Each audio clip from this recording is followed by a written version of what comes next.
Hi, this is Joseph from NizhoniPhoto.com, and today we will be talking about the graduated filters and adjustment brushes.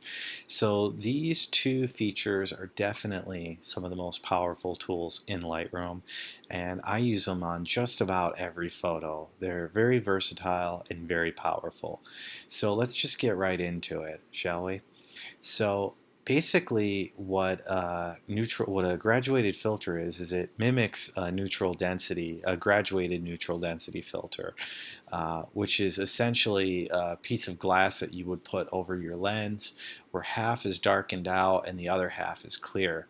So you would use that in the field if you want to maybe put it over your sky, so that way you could have a brighter foreground and a darker sky.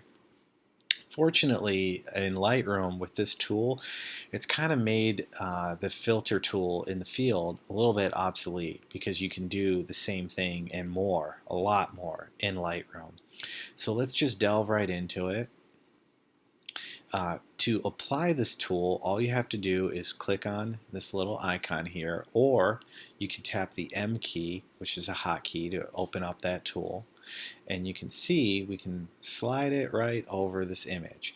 Now I have dragged my exposure all the way to the furthest dark it can go, so you can really see how the tool works. And as you see, uh, from below the bottom line, there's no application of the tool at all.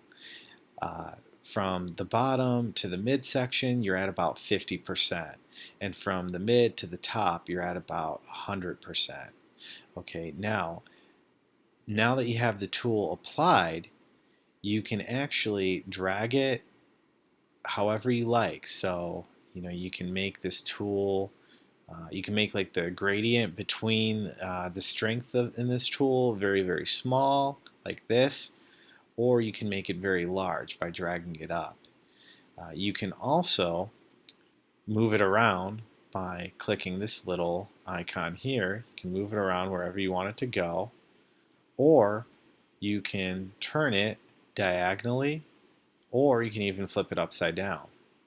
Okay, and you can actually apply as many filters as you want over one image. So let's say you wanted to apply one, you can click on the new, and now you can apply an additional one, just like that. Okay, there we go. Doesn't that look awesome? No, not quite. Okay, we'll go ahead and tap the reset key to kind of get rid of those. All right. So yeah, one thing I forgot to mention is when you are dragging, sorry, we got to click on this tool for it to work. When you're dragging this tool down, if you hold the shift key, it will align the tool horizontally, so that way you don't have to worry about it, being off center. You just have to remember to let up on the mouse key first while you're holding the shift key. Otherwise, if you let go of the shift key first, you are probably going to you'll accidentally dislodge the tool to where it won't be exactly straight. Okay, so what I'm really looking to do here in this image, we're going to double, like with all the sliders, if we double click the names of these sliders, we can reset everything.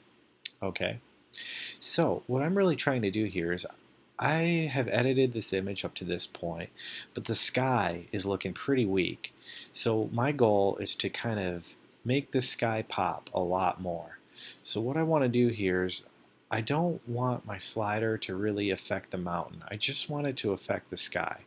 So I'm going to maybe bring it down like this and bring it up, maybe just to the top of that mountain right there. Okay, that looks pretty good to me. So the first thing I'm going to do is I might pull down my highlights a little bit. Okay, just a little bit, not all the way. Now, because keep in mind, okay, you're typically going to use these adjustments, the filter adjustment, what we're doing now, and the adjustment brush A lot of times you're going to be doing these after you've already done your basic adjustments.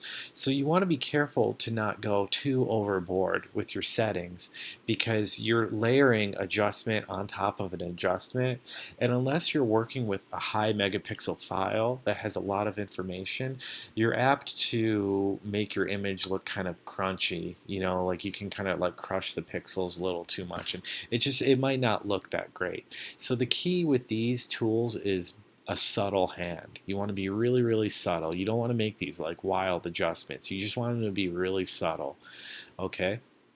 So moving on. Now that we've dropped our highlights down, the next thing I can do is uh, drop the exposure out of my sky just a little bit. Now, remember how I like to use my sliders is rather than dragging them, I like to click on these little numerical boxes and I use the up and down key. But just remember that you can hold the option key and, oh, now it made a liar of me. The option key doesn't work for making very, very small adjustments in the slider, okay? All right, so we just want to darken the sky just a little bit. I might even go up to the temperature, excuse me, and drop that down to just deepen that blue a little more. I can add a little bit of saturation, just a little bit, not a lot, and maybe contrast as well. Okay, just a little bit of contrast, 15. That might even be too much. Let's go down to 12. All right, now let's see a before and an after. Beautiful. That looks really cool. All right, we'll click the done so that way we can look at this. Looks pretty sweet. Not bad. Not bad at all. Okay, so as you can see, you have a variety of different settings that you can play around with. You pretty much have everything that is available to you in the basic panel and then some. Okay. Now,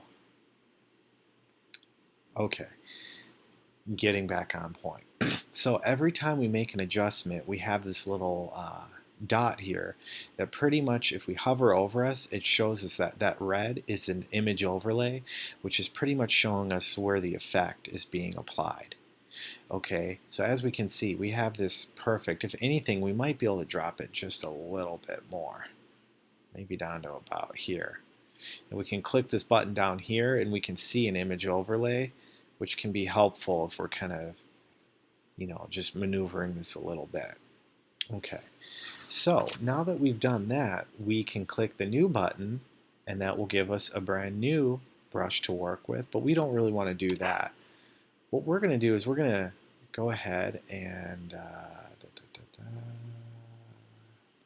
we're going to click the brush, and what this is doing is it will allow us to add an adjustment brush over this. But rather than do that here, I'm just going to go in and actually go into the adjustment brush and explain this to you. Okay, now the adjustment brush, it's the same concept as the graduated filter. Essentially what we're doing is we're specifying what the setting is going to be, but instead of using the filter, we actually get to paint in the area where we want our adjustment to be applied, right?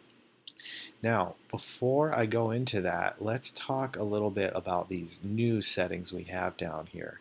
You already probably know what size is. That's just the size of the brush. And just like with the spot removal tool, you can increase it and decrease it with your scroll wheel on your mouse. We also have the feather. You know what that is. But here's a new one. This is flow.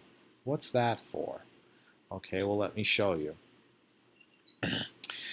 Essentially what flow does is it stipulates how strong you want your adjustment to be with each flow of your brush.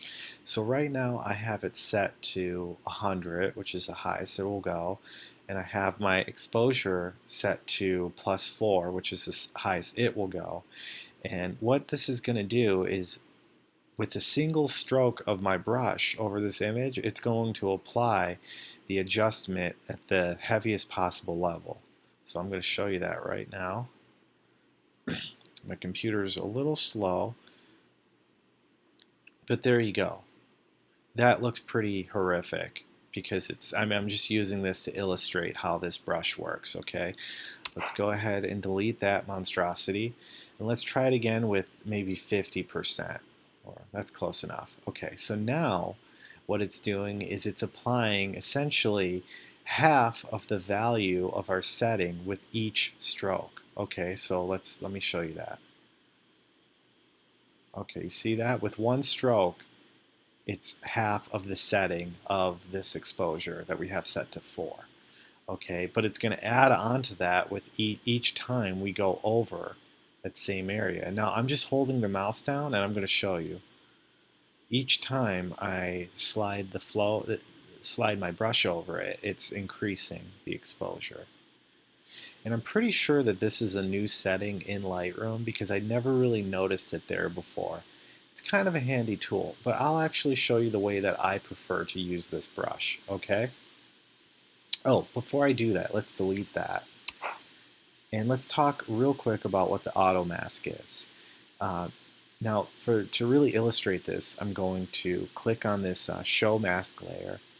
And just like with the filter, the mask layer is just showing us where this is going to be applied, where our edit is going to be applied, right? What this auto mask does is when it detects a hard edge around here, it will actually try not to go past that hard edge. It doesn't really work well for areas where it can't determine where the edge is, but like up here on the mountain, it should work pretty well. You can see it does a pretty good job. I have my flow set to, let's go ahead and try that again. Whoops, whoops. I accidentally deleted that photo. All right, give me a second.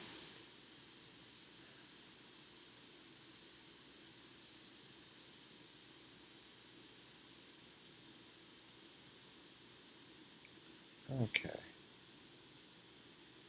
we'll have that back in no time. My computer is running just a little bit behind, and here it is. Okay, sorry about that. Okay, so all right, back on track. So again, we're just gonna go ahead and put our flow up to 100, and you can see that more or less this is staying within the line. Okay, we'll go ahead and take this off. So you can see it did a pretty good job of staying in the line. All right. Now, what do we do if we accidentally paint outside of the line? All we have to do is go down here and click on Erase, and now the brush is wiping away the adjustment layer, and that's how that works. Okay, so let's go ahead and hit Reset to go to just delete everything that we've done with this. Okay. Now I'm going to show you the way that I like to apply my adjustment brushes. Okay. For this, I use the Show Selected Mask Overlay. And let's say I wanted to brighten up this riverbank here a little bit. Okay. I'm going to go ahead and just paint over this like that. We're going to unclick that. And now we're going to click on our exposure when it will let us. And from here, we're just going to make small, subtle little adjustments with the keyboard. See that? We're just going up. I typically will not go any further than a half a stop or 0.5 adjustment. In this case, it's too much. Okay, we only need a slight adjustment here. All right. So you see there, we can see a before and an after. Just a real small adjustment. But here is something that's really cool. Okay, let's go ahead and put a new brush on. Okay. Let's set our flow to 100. All right. Let's go ahead and okay, We're going to paint over our mountain. We want to work on this a little bit, just like this. Okay. Now, what I want to do is I want to kind of make that evening sunlight glow on that mountain pop a little more. So what I've done is I've created an adjustment layer here, and I'm going to increase the temperature. Okay, hold on one second.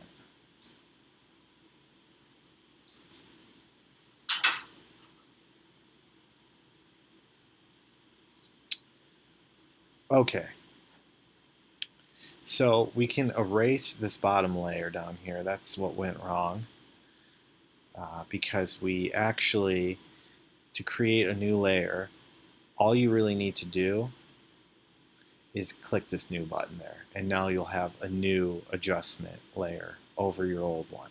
Okay, but going back to what we were doing here, let's just make sure that we're working in the same area. Okay, so we can go ahead and we can increase the temperature, make it a little more golden, and increase the saturation just a little bit.